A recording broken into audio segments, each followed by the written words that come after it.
What up, everybody? It's Colton Nerdy Core, back again with another collection video. This one's going to be my last collection video of 2018, in terms of doing a complete collection in its entirety. This one will cover my Xbox 360 collection, which is a game system that I only recently got into in terms of compared to where it came out. I only got my Xbox 360 around, I think, 3 or 4 years ago. My family always had an Xbox, so I had a couple games before then, but I never got my own until 3 or 4 years ago, so that's when I started picking up a lot more games for it. It's a system I really like with some really good exclusives. It's just I don't have as many games for it because I buy mainly all the third-party games for the PS3 because that's my system of choice for this generation. So without further ado, let's get right into it. So first up we got AMP3. This is one of the exclusives for the system, and in my opinion, one of the best, if not the best. I mentioned this in a couple of my other videos, but the AMP series is, I think, one of the best system sellers for the Xbox in terms of what I think the quality of it is. The games are a lot of fun, especially this one. They went on a really arcadey, over-the-top take on the snowboarding franchise that originally was tried to be more realistic or simulation style, especially with AMP2. So I think this one they definitely took the cake with it. The story is actually funny. Not a lot of games I can say like actually get a comedic story going, but that one's actually really funny and really worth playing. So next up is Bully Scholarship Edition.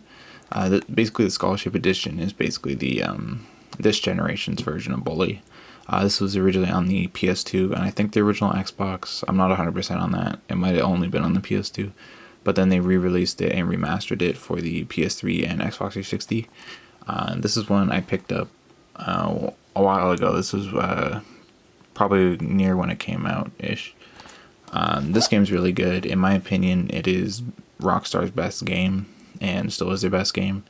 The main thing that separates this from a lot of other Rockstar games is that every character in the game has their own personality, their own look, and their own like mini side story. So every single student you run into, because this takes place on a campus, is an individual different character, so they're not just thrown in characters. So it has a lot of vibe to it. And you go to class, you upgrade through classes by completing certain mini games. There's a lot of races, different types of events like boxing and stuff like that. It's a really fun game. I would definitely recommend it. So next up is the only Call of Duty I have on this console, which is Modern Warfare. This one is what really got me into the single player for Call of Duty. In my opinion, this one still holds up to be one of the best single player campaigns in the Call of Duty franchise. The story is really good, and the missions they vary a lot. My favorite's the stealth mission when you're with Captain Price with the tanks and the ghillie suits. That one was the most interesting, and there's a lot of variation between the missions. It's always first-person shooting and like driving mechanics, like what every COD game is. But I think this one gets the variety of stealth and gunplay the best, and the story the best. So next up is kind of an obscure game. For some reason, I was really hyped for this when I was a kid. It's Darkest of Days. So basically, this game's about you basically these futuristic, I guess, history preservers, I guess would be the correct thing. And you basically go back in time with all these like futuristic weapons and fight. And I think there's a Civil War, there's the Roman times, and I think there's around the Holocaust and World War II. And you go back and you basically correct things in history to try to better history. And there's these other agents also from the future that are trying to sabotage you. So you fight certain NPCs and certain characters in the games because they don't die. You have to keep them alive even if they're trying to kill you. So that part's kind of interesting. It's not a great game in terms of the combat, but the concept's really good. So next up is Dead Rising 2. This one I got, I think, for Christmas a couple years ago, and it's a pretty fun game. My biggest problem with the Dead Rising games is they get really repetitive, and I don't like the forced timers on the quests. I get that it's the zombie apocalypse takes on it, and a lot of people actually like the timers for it, which I understand. I've just never been personally a fan of the timers. I prefer like running around, like upgrading weapons and stuff like that, which this game does really well with the weapons. The customization and crafting in this game is really awesome, and making different weapons that can just mow down zombies. That's a lot of fun. But in terms of like the quests and stuff like that, I just prefer to like do it at my own pace kind of thing. But to each their own. So next up is Elder Scrolls Oblivion. This is the Game of the Year edition. So this is a 2-disc one, and it comes with all the DLCs, so the Shivering Isles and the Knights of the Nine. So this game I also have on the PS3. I got it on the Xbox as well because I wanted to play it through it on the Xbox with the achievements, because I stopped partway through my PS3 one, and I didn't really want to go back and redo all the quests. But I figured with the added encouragement of getting the achievements as well, it would give me another reason to go back and play this. This game's also really good. It does a lot of things that I think Skyrim doesn't do well in terms of the RPG mechanics. I like that there's less ways to upgrade your character in terms of being a jack of all trades. Like, you can't really do that, so you have to make a specific build, which adds to a lot of the replayability. I think all the main like RPG mechanics are a lot better in this game. The main issue with that game, and why I like Skyrim better, is the quests overall. Besides the Dark Brotherhood, which is really good in this game, I like the quests better in Skyrim. So next up is Fuse. This is one I got a couple years ago. I got it for, as you can see, $1.99. They were selling out a bunch of games, so I picked up a bunch of them.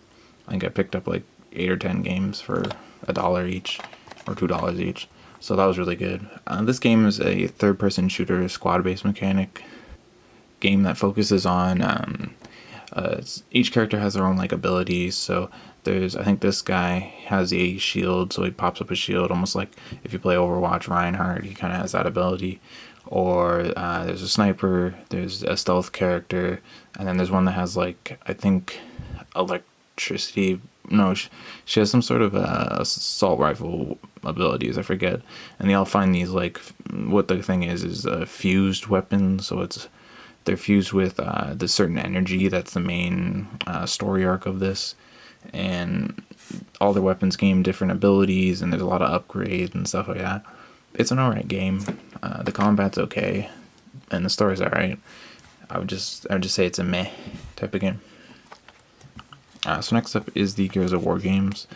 I only have Gears of War 1 and 2. I'm waiting to get these for pretty good prices. This one I got really early, and it's the one I actually played. 2 I picked up for, I think it was like 50 cents or something like that. So it was a really good deal. So I'm hoping to get 3 in Judgment, also for roughly the same price as that. But it's definitely one I'm keeping an eye out for. So the Gears of War games, for those of you who don't know, is one of the main Xbox exclusives, and is one of the most popular ones. I think is the most popular one, since Halo's kind of took a nosedive recently. They're third-person cover-based shooters, and are very gory, they're very violent, and what these games get right is the combat's really fun. Everything feels heavy but good.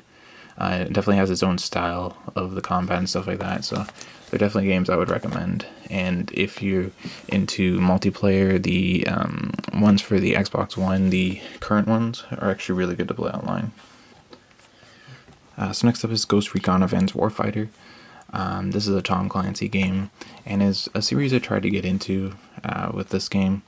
It's just one I can't get into. I just don't think I like the combat as much as other games. I prefer the more fast-paced, like unrealistic shooters compared to the more realistic simulation style shooters, which this one tries to go for. It's still one I can admit is a really good game. It's just not for me personally. So next up is a really fun racing game, actually, is Grid 2.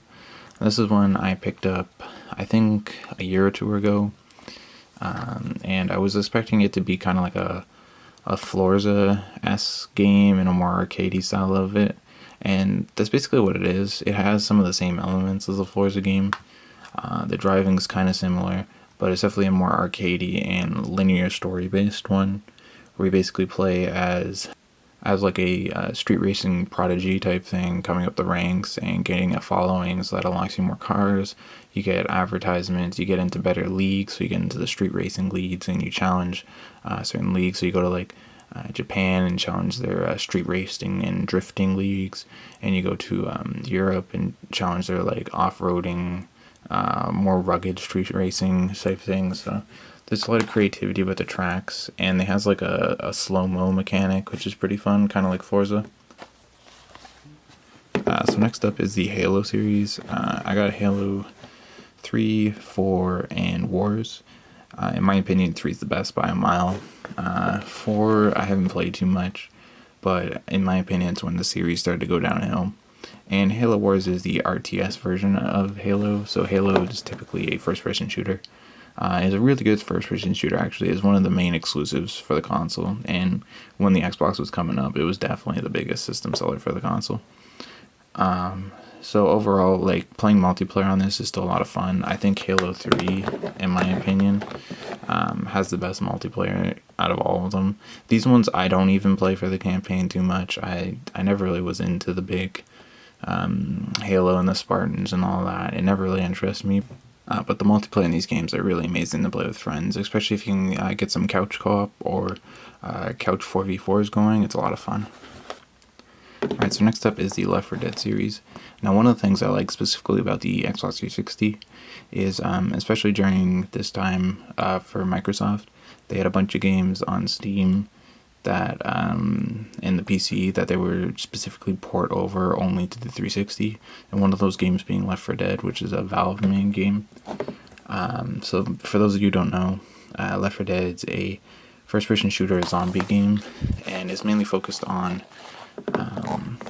it's kind of like a party PvP style of game.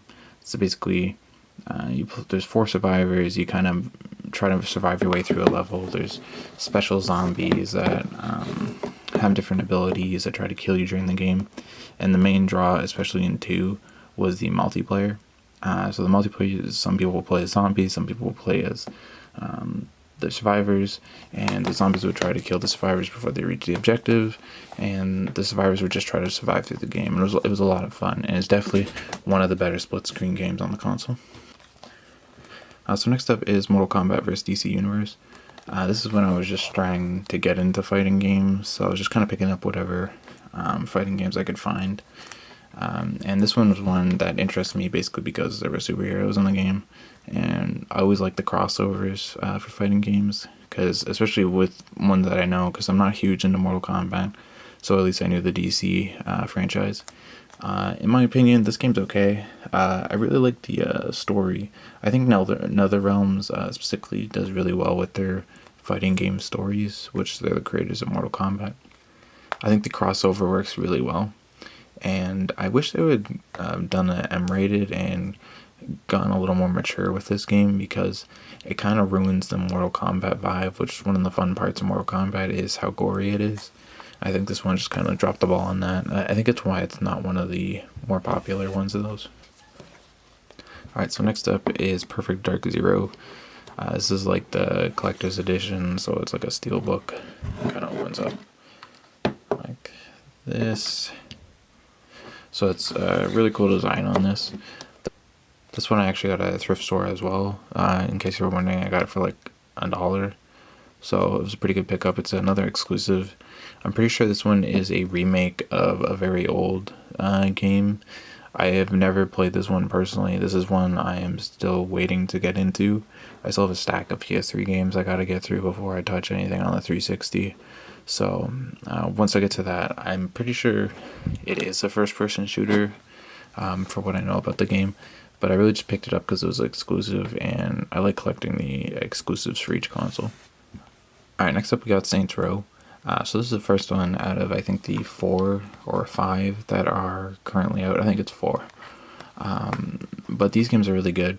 They're kind of like the Grand Theft Auto games in terms of the open world sandbox style of game with the quest line built in, with you talk to somebody, do the quest, and continue from there kind of thing. And this one, what a difference from Grand Theft Auto is there's a lot of side activities. So, and there's a lot of like really comedic and not taken seriously story to it, which I personally like more than Grand Theft Auto. I like that this game doesn't take itself too seriously, and it's really just fun. There's a lot of side missions where you like do insurance fraud, so you jump out in front of cars to try to damage yourself. So it takes itself a lot less seriously than Grand Theft Auto, and I think it helps the game a lot. Alright, so next up is Skate. This is the first one in the series, and if you follow my channel at all, you know snowboarding and skateboarding games are one of my favorite style of games, and this one is one of the best and is currently the only really modern take on a skateboarding game besides the crappy Tony Hawk's that we don't talk about. These ones are really good.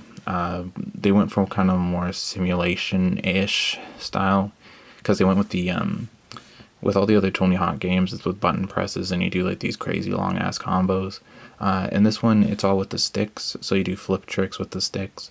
So it's a lot more interactive, I find, with the controls. I really like the controls for this, and it's more about doing realistic combos and coming up through like realistic skate areas with real pros and creating like your own character brand and getting sponsors and stuff like that. So it's a lot of fun. Alright, so next up is Star Wars The Force Unleashed. These are actually really good games. For those of you who don't know, Star Wars is one of my favorite universes ever. This is one I have followed since I was a kid. Always was a really big fan of Star Wars and the Star Wars games. In my opinion, this one doesn't let the ball down at all. These games are awesome. There's 2 of them in the series. I've only played and have the first one, but it's a lot of fun. I always find myself going back and at least playing like the first couple of missions where you're just like badass going through all these like and kind of messing around with the force mechanics and throwing around enemies and stuff like that. And the combat's really fun. It's a hack and slash style of game, and it definitely like you feel like a badass while playing it. Alright, so next up is Tekken Tag Tournament 2. This is the second one in the tag take on the Tekken series. So the Tekken is I think up to like 7 or something. I think 7 is the recent one. But these ones are specifically 2v2 style of games. So you have like one person in, then you swap them in. Kind of like a Mortal Kombat tag team style of game. For those of you who don't know, Tekken is a fighting game. And it's one of those where you fight on more of a 3D plane, kind of like Soul Calibur, not like the Street Fighter or Mortal Kombat where you fight on the 2D plane. So this one I actually prefer over Soul Calibur. I like the fighting and the characters and the roster more for these games. The one thing Soul Calibur does better is the story though. This game's actually really fun. I've always preferred the 2v2 or 3v3 style of fighting games, so that one's a lot of fun. So next up is The Witcher 2 Assassins of Kings Enhanced Edition. So this one just has a slipcover. It's the same thing on the inside and it's a pain in the butt to get on. So this one I got obviously for $20, as it says right there. This is one I was actually looking for a while. I found this on an off the beaten path Walmart actually. This is one of those games like Left 4 Dead where it's only on the Xbox 360 for port for console, which I prefer getting all my single player games on consoles. So cause I can replay them and not have to worry about say Steam going down and then I can't use my Steam games. I've always preferred actually physically owning my single player games, and this is one that I played The Witcher 3 and really loved, so I'm really hoping to get into this soon because I know I'm gonna love it. Alright, so that sums up my Xbox 360 collection. Thanks everybody for watching, and remember, everybody has some nerdiness at their core.